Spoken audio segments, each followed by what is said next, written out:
edisi Hantupedia dari Nusantara. Nah, kalau ini adalah Banaspati. Banaspati adalah hantu dengan elemen api. Kalau bentuknya itu macam-macam tergantung kepercayaan di masyarakat daerah. Ada kepala api yang melayang, ada anak kecil berapi, sampai yang paling epik mengatakan manusia handstand berapi. Konon hantu ini nggak sembarangan dia melakukan penampakan. Biasanya dipakai oleh orang pintar untuk melakukan penyerangan kepada manusia. Jadi kayak ilmu santet gitu. Atau dia diturunkan dalam perang kolosal secara gaib. Ada yang pernah ketemu Banaspati? Apakah dia benar-benar ada?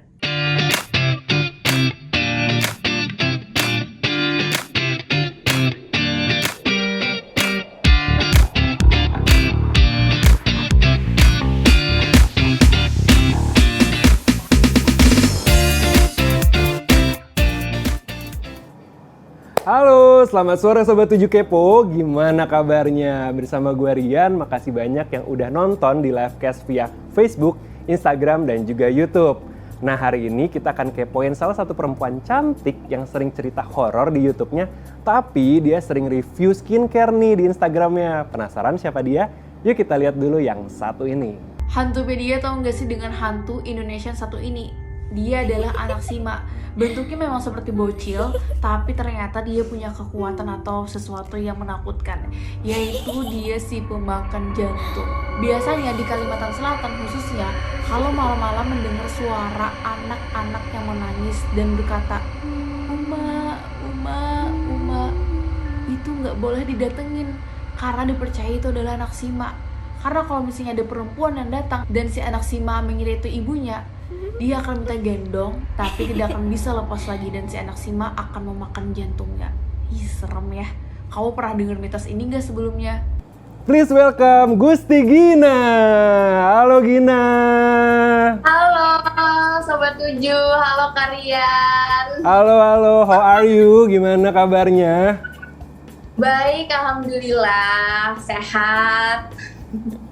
Wah, lagi di mana nih? Kayaknya estetik banget nih, studio atau di kamarnya? Ya bisa dibilang studio kamar ya, multifungsi gitu.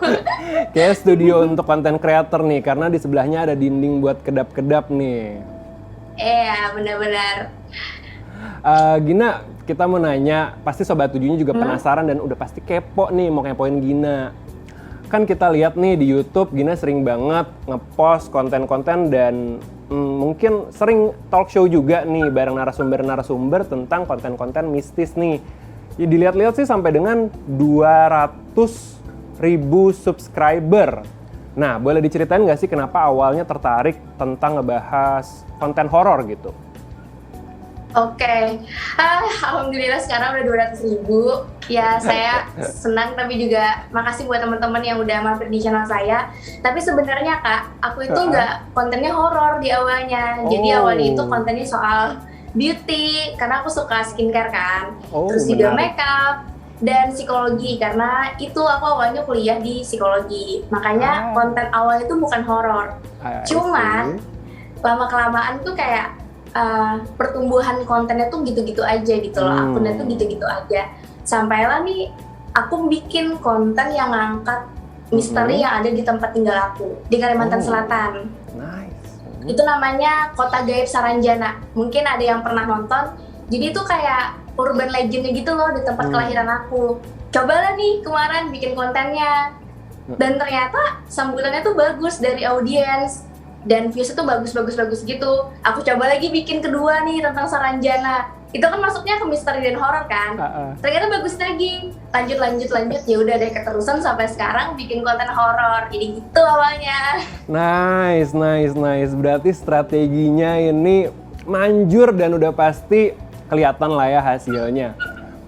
Kalau misalnya Alhamdulillah. Kalau misalnya kita lihat dan ngulik-ngulik juga nih, kamu dari kecil emang indigo kah atau emang sering ngedengar cerita mistis atau gimana Gina?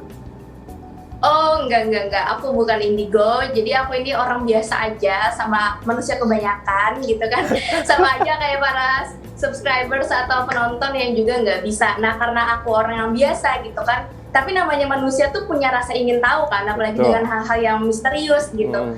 Jadi aku bisa bilang, aku mewakili teman-teman lah sebagai orang yang biasa pengen tahu nih hal-hal yang berbau horor gitu. Dan dari kecil sebenarnya namanya horor aku rasa setiap orang tuh bisa dibilang bukan ngalamin, kayak bersinggungan gitu loh, entah dari cerita orang, cerita keluarga. Nah itu dia akhirnya aku bikinlah konten ini tentang horor. Jadi aku biasa ya Kak, bukan anak ini gitu. Dari semua platform kenapa sih yang dipilih tuh YouTube? Oke, sebenarnya awal-awalnya tuh emang niat YouTube dari dulu ya.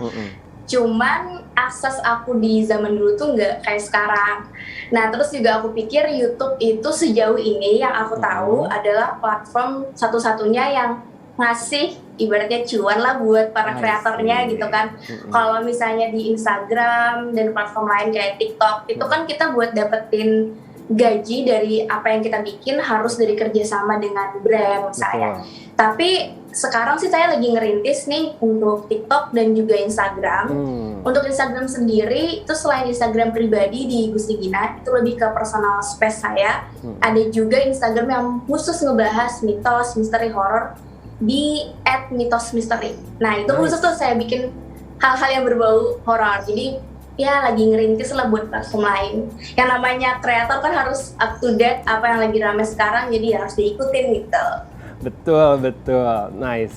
Kalau kita ngomongin konten kreator nih Gin, apa sih yang membedakan Gina dengan konten kreator lain nih? Mungkin dari pembawaannya atau dari pembawaan dari masing-masing ceritanya atau gimana? Atau mungkin legendanya yang berbeda-beda yang belum pernah mereka dengar gitu. Oke. Kalau dari konten aku sebenarnya kan konten pillarnya tuh ada misteri, horor, dan mitologi. Kalau untuk mitologi dan misteri biasanya itu lebih ke storytelling. Jadi aku yang bikin sendiri, aku yang ceritakan. Yang ngebedain, aku rasa aku itu kayak ngeriset itu lebih dalam. Jadi buku-buku di belakang ini adalah emang sengaja aku beli buat ngeriset waktu menyajikan konten buat para viewers aku. Nah terus yang kedua itu konten yang bareng narasumber. Kalau kita perhatikan ya teman-teman, itu konten kreator horor yang biasanya ngobrol sama narasumber kebanyakan itu cowok. Nah adalah cewek, tapi kayaknya bisa dihitung pakai jari deh yang cewek ya. Dan salah satunya Gina. Dan aku selalu berusaha untuk menyajikan konten itu dari hati gitu loh buat teman-teman. Dan aku juga berusaha menyetarakan bahwa aku sebagai konten kreator itu bukan orang yang bener-bener tahu semuanya. Tapi aku nih sama kayak viewers. Kita sama manusia biasa yang serius pengen tahu ada apa sih yang terkait dengan misteri, mitologi, ataupun horor. Jadi kayak kita nih temen aja gitu loh. Lebih ke sana sih Kak, kalau aku merasanya yang membedakan aku dengan konten kreator lain. Referensinya kan udah disebutin nih dari buku juga. Ada nggak sih mungkin dari keluarga juga atau misalnya mungkin dari pengalaman pribadi kamu nih? Kan kamu udah ceritain tentang buku-buku nih. Mungkin boleh disebutin juga nih ke Sobat 7, kamu bukunya apa yang kamu sering jadiin referensi dan mungkin ada pengalaman-pengalaman apa? Oke. Kalau referensi itu sebenarnya nggak selalu buku ya, bisa juga dari internet, dari Google gitu. Atau yang berbau, gini, kalau aku ngerasa selama ini aku ngeriset untuk mitologi atau horornya Indonesia dengan luar negeri itu ada perbedaan. Untuk Indonesia itu nggak semuanya terbukukan, jadi tidak literasinya itu nggak banyak gitu loh. Tapi kalau mitologi di luar negeri itu banyak banget ke buku-bukunya. Sehingga untuk mendapatkan informasi itu butuh juga ngobrol sama orang lain. Contohnya kayak pembahasan urban legend, itu kan biasanya orang Indonesia ini melestarikan cerita-cerita kebanyakan secara lisan, secara turun-temurun. Nah itu bisa didapatkan tuh dari orang yang mungkin penduduk dari sebuah tempat yang misterius, ada penduduk dekat sana, bisa cerita dari sana, dari teman, dari kerabat. Lalu untuk selanjutnya, tadi pertanyaannya apa ya Kak? Sorry, setelah buku. Selain buku nih, kamu kan mungkin pasti gampangnya nih ya, dari subscriber kamu pasti ada request dong biasanya di komen-komen. Kak Gina, tolong dong ceritain ini atau itu. Kamu biasanya ngeinterpretasinya gimana nih dari followers dan subscriber kamu? Oh ya, kalau selain dari buku, itu juga dari topiknya ya, pemilihan topiknya dari subscribers. biasanya kan namanya subscribers itu pasti ada request ini kak, request bahas ini yang lagi rame ini. Nah otomatis aku juga harus nyari dong topik seputar itu. Selain dari buku ya tentunya dari internet sih kak, karena sekarang kan kita semuanya pakai internet dan di Betul. internet itu sendiri banyak banget nih sumber-sumber yang bisa dipakai untuk bahan riset. Dan tentunya kalau misalnya memungkinkan, kalau bisa memungkinkan ya, misalnya aksesnya bisa ke sumbernya langsung. Tapi kalau emang nggak bisa, entah itu karena jarak, ya cari lagi lah bergulung di internet. Di sosial media juga sangat ngebantu sih selain dari Google. Misalnya di Twitter, TikTok, Instagram biasanya kan ada ya orang-orang yang emang ngebahas topik tertentu. Nah itu juga bisa jadi acuan aku sih kalau ngeriset. Betul, dilihat-lihat dari referensi-referensinya, mungkin dari cerita-cerita urban legend ataupun dari buku-buku literasi yang kamu sudah sebutkan. Kita lihat-lihat nih kalau di backgroundnya Gina ada silver button. Oh iya. Itu dapat dari mana dan gimana tuh cara dapetinnya? Boleh dong bagiin ke Sobat Tuju. Kalau di YouTube itu kan kak ada silver play button, ada gold play button, sama diamond ya. Kalau untuk silver play button ini yang aku punya, itu kalau udah kita dapat 100.000 subscribers. Nah kemarin akhir tahun lalu itu aku mencapai 100.000 subscribers. Jadi dikirimkanlah nih dari YouTube sebagai bentuk penghargaan. Ya bisa lah memotivasi para kreator biar terus berkarya gitu. Kamu udah menjadi konten creator nih khususnya di YouTube nih ya, karena udah dapet silver button itu dari tahun berapa kah Gina? Kalau di YouTube seriusnya sih dari 2019 kak. Oh wow. Dari tahun 2019. Pesat banget dong langsung menaik dan menanjak langsung dapet silver button dari YouTube-nya. Iya dibilang pesat sih enggak juga ya. Bisa aja karena banyak kok merendah. yang lebih kayak 1 bulan gitu. Tapi aku merasa dengan perjalanan kayak gini walaupun ya grafiknya perlahan tapi semoga bertahan juga nantinya semakin lama gitu. Jadi nggak cepat jatuh. Amin. Ngomong-ngomong tentang konten creator nih khususnya di YouTube, pasti kan banyak nih yang seragam gitu ya. Ada nggak sih kayak komentar? Ya kita pasti nggak bisa antisipasi di antara komentar baik pasti ada komentar buruk nih.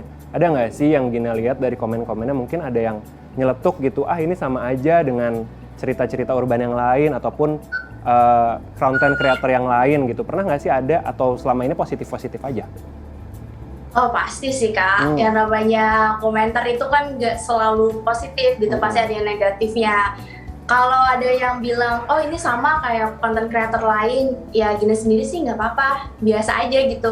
Walaupun di awal-awal dulu sempetnya, aduh kok gitu ya gitu kan. Tapi udah makin kesini biasa aja, karena yang namanya internet itu kan audiensnya banyak banget ya. Betul. Kadang kalau kita bikin konten, misalnya saya mau bikin topik A nih, ternyata udah ada yang bahas, misalnya dari channel sebelah. Tapi belum tentu sebenarnya audiens saya tuh nonton channel sebelah, jadi nggak apa-apa. Dan selama bikin konten itu pun kita harus tetap ngasih personal touch kita sebagai kreator. Betul. Walaupun topiknya berbeda. Kalau saya sendiri, apalagi untuk konten storytelling, itu saya udah punya kerangkanya tuh, kerangka bikin ceritanya tuh, terus skripnya tuh kayak gimana. Nah itu yang saya rasa ngebedain sama konten kreator lain. Jadi walaupun topiknya sama, yang namanya satu top di dunia itu kan pasti sumbernya itu aja, kecuali ada penemuan baru. Nah itu baru bisa bedakan. Yang membedakan ya gimana kita mengemas kontennya itu, ya itu tuh misalnya Gina banget nih atau si A banget gitu kak. Betul, berarti buat Sobat Tuju nih yang mau ngikutin jejaknya Gina, denger tuh dari Gina, intinya percaya sama diri sendiri untuk kita tuh emang punya pesona masing-masing. Dan udah pasti dari kaliannya juga percaya kalau kalian tuh ada marketnya masing-masing. Betul gitu Gina? Ya. Betul banget, pasti ada marketnya masing-masing. Betul. Selain kita lihat nih kalau misalnya kita di YouTube itu kayaknya cerita tentang horor, urban legend, dan mungkin antara ada dan tiada tuh kalau dari konten-kontennya Gina nih. Beralih ke Instagram, kayak cerah banget nih, secerah kulitnya Gina nih glowing-glowing. Kayaknya udah mulai ngomongin skincare nih ya Gina kalau misalnya di Instagram. Iya bener kak, aku emang sukanya ibaratnya tuh bisa dibilang hobinya tuh pakai skincare, makeup. Jadi berawalnya tuh emang itu kan di YouTube itu, tapi berubah menjadi horor. Kalau di Instagram memang skincare, bahkan di blog aku itu emang juga ngebahas review-review skincare. Karena aku ngeblog itu udah dari aku SMP, jadi udah lama banget. Oh, udah dari SMP nih, berarti udah passion berarti itu. Sudah sangat lama kalau ngeblog dan bahas-bahas skincare, jadi itu udah dari dulu lah gitu. Kalau misalnya dari konten creator nih, kamu kan konten creator berarti berbeda nih. Kalau misalnya di YouTube cerita horor, kalau misalnya di Instagram itu lebih ke skincare nih. Boleh dong dikasih tahu ke Sobat 7, kamu nih kalau di Instagram itu skincare-nya rata-rata endorse atau emang review personal gitu, honest review gitu, dari yang kamu beli? Kalau Gina sebenarnya kebanyakan ya itu adalah skincare sendiri. Kalau endorse itu ada juga, tapi kalau Gina sendiri itu kalau menerima endorse itu sangat bisa dibilang selektif sih. Karena punya kulit yang sensitif kan, jadi biasanya nggak semua tawaran brand itu aku terima. Aku lihat dulu, ini kira-kira sesuai nggak sama skin type aku, sama skin concern aku. Kalau cocok baru aku terima. Dan walaupun aku endorse, aku selalu mengemukakan bahwa aku itu honest review. Nice. Walaupun kan misalnya kita ada briefnya ya kalau endorsement itu kayak gini. Biasanya kalau untuk brand-brand sekarang udah sangat fleksibel kok Kak ke kreator. Jadi mereka silakan honest review. Mungkin bahasanya aja sih tidak terlalu, maksudnya tidak terlalu menyatukan atau terlalu kasar gitu loh. Tapi yang sesuai experience kita sebagai usernya. Ngomong-ngomong tentang konten creator yang berbeda nih antara YouTube dan Instagram, boleh dong di-share lebih cuanan mana sih, YouTube atau Instagram nih? Aduh, gimana ya? Aduh, bukan dapur nih. Kalau saya rasa sih YouTube, karena kan YouTube udah pasti ya. Setiap kita bikin konten, selama konten itu di view atau ditonton sama subscribers dan penonton kita, itu akan ada uang yang masuk ke kita, ada cuan yang masuk ke kita. Tapi kalau untuk di Instagram, itu ya kita harus nunggu kerjasama dari brand. Kita upload konten, kalau nggak ada kerjasama ya itu nggak ada, cuma sebagai ngepost biasa aja. Ya berdasarkan dari hobi aja, kesenangan gitu. Tapi kalau dari endorsement pun sekarang seperti orang tahu ya, digital marketing sekarang lagi bisa dibilang nomor 1 marketing deh. Terus influencer marketing juga lagi in banget. Kalau orang bener-bener pengen serius di endorsement ini, harusnya bisa sih dapetin uang bahkan lebih banyak dibanding di YouTube. Gitu kalau menurut aku. Ngomongin balik lagi kita tentang skincare nih, kamu pernah nggak sih ada pengalaman breakout yang bisa kamu share ke Sobat 7 dan gimana sih kamu tuh overcome-nya gitu, bagaimana kamu mengatasinya nih dari fase-fase breakout kamu?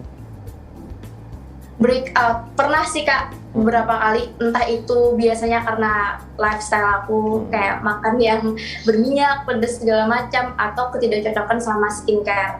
Kalau aku kan udah tahu nih gimana caranya mengatasi kulit aku ketika breakout. Aku pasti stop dulu untuk pakai produk-produk yang punya ingredients khusus. Jadi kayak misalnya kandungan aktif, itu aku stop dulu. Jadi aku fokusnya ke cleanser, sabun cuci muka, sama moisturizer.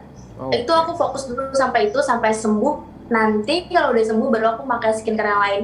Karena pada akhirnya sebenarnya yang paling dibutuhkan kulit itu adalah membersihkan dan melembabkan. Sisanya itu cuma tambahan gitu. Dan dari itu kan perawatan di luar, dari perawatan dari dalam ya makanan yang kita konsumsi itu juga sangat berpengaruh ke kondisi kulit kita. Ih, bagus banget, asli tipsnya Sobat 7. Nggak nyesel nih nonton episode yang ada Ginanya. Kalau misalnya kita boleh bahas lagi dari YouTube, abis itu cerita, kan di YouTube itu cerita horor nih, terus Instagram tuh skincare. Ada nggak sih hobi atau nggak kegiatan kamu yang di samping itu? Hobi, kegiatan selama pandemi ini sih jujur kayak banyak di rumah kan. Nggak bisa jalan-jalan lagi, padahal suka jalan-jalan. Jadi ya nonton sih Kak, aku suka banget nonton film, series, anime. Jadi itu kayak pelepas stres aku bikin konten, ya kerjaan aku nonton. nonton itu di beberapa platform streaming sih. Aku suka nonton. Jadi kadang di Instagram juga aku kalau misalnya ada tontonan yang seru nih, aku share tuh ke teman-teman di Instagram aku, dan mereka tuh pada ikutan nonton gitu loh. Karena aku rasa ini kalian harus nonton gitu, tapi aku tonton karena seru banget. Selama pandemi kan nggak bisa aktivitas di luar seleluasa dulu. Ngomongin tentang tadi Gina sempat sebutin tuh nonton ada animenya nih. Kayak menarik nih untuk dibahas. Kamu nontonnya apa, Naruto atau Attack of Titan? Atau yang lain? Semuanya. Aku suka Semua? Naruto, Attack on Titan. Nah sekarang yang baru tuh Demon Slayer kan baru kemarin ya. Iya. Itu aku juga nonton. Pokoknya aku sangat-sangat menyukai anime. Boleh dong direkomendasiin nih, rekomendasi dari Gina untuk Sobat 7, apa sih yang kita harus nonton anime atau enggak mungkin movie-movie lainnya gitu. Boleh dong dikasih rekomendasinya. Rekomendasi mungkin kalau Naruto kayaknya semua udah nonton kali ya. Demon Slayer bagus, Jujutsu Kaisen juga bagus. Aku suka sama ini yang slime. That time that I got reincarnated as a slime ya kalau itu. Kalau menurut aku itu seru banget sih. Jadi kayak sangat menghibur. Kayak pas banget di saat kita kayak pandemi kayak gini atau banyak beban kehidupan ya kan. Banyak beban pekerjaan. Butuh tontonan yang bikin ketawa, bikin kita ngerasa termotivasi, bikin kita ngerasa happy aja gitu. Itu sih rekomendasi dari aku, Kak. Nice, very nice. Buat Sobat 7, bisa ikutin rekomendasi dari Gina. Lumayan kan untuk ngatasin stres juga. Oke Gina, untuk kedepannya nih, boleh nggak sih dikasih tahu prospeknya? Kalau misalnya kamu tuh di 2022 tuh apa sih yang mau kamu tuju? Atau nggak ada goal-goal nggak sih yang belum tercapai? Atau lebih kayak take a break, bisa? Kalau rencana aku sih let it flow aja sih Kak. Makin kesini ya makin bertambahnya usia. Kayaknya hidup itu pasti kan nanti membawa kita ke tempat yang terbaik, tapi kita juga harus berusaha yang terbaik juga nih. Selama kita berusaha yang terbaik, biasanya kan kesempatan itu akan bertemu dengan usaha kita yang terbaik. Nanti akan ada keberuntungan. Nah, aku rasa kalau kedepannya ya aku akan tetap melakukan hal yang aku lakukan sekarang, bikin konten dari rumah, terus juga meningkatkan kesehatan aku secara fisik dan mental. Aku nggak tahu di kemudian hari nanti akan ada kesempatan seperti apa buat aku. Kalau itu emang bagus ya aku akan ambil. Dan untuk life goals aku ke depannya, entah kenapa ya, aku nggak seambisi aku yang dulu gitu. Oke. Kalau dulu tuh pengen ini A, B gitu. Tapi sekarang mungkin gara-gara pandemi juga sih, aku yang nggak muluk-muluk sih. Yang penting aku sehat, bahagia, dan bisa memiliki momen atau waktu yang berharga sama orang-orang yang aku peduli ini. Itu aja sih Kak. Gina, kita kan mau ulang tahun nih yang ke-20 Transmedia dan Trans7. Boleh dong ucapannya? Oke, wah ternyata udah mau ulang tahun aja ya. Aku ucapin selamat ulang tahun buat Transmedia dan Trans7. Semoga terus maju, terus sukses menjadi channel tontonan yang nomor 1 bagi masyarakat Indonesia. Dan terus menghibur karena ini adalah channel favorit aku dari dulu sih. Amin. Semoga semakin seru, semakin asik, dan semakin sukses. Amin, amin, amin, amin. Amin. Oke, makasih banyak Gina. Benar-benar makasih. Makasih atas waktunya. Sukses juga untuk kedepannya sebagai content creator di YouTube, di Instagram, di TikTok, di semuanya. Amin. Oke Sobat 7, itu dia wawancara kita bareng Gusti Gina. Menarik kan? Minggu depan kepoin lagi ya Sobat 7 Kepo, karena kita akan datangkan narasumber yang gak kalah menariknya. Gua Rian, undur diri, terima kasih dan sampai jumpa. Sudah menonton Sobat 7 Kepo. Sampai jumpa di episode selanjutnya.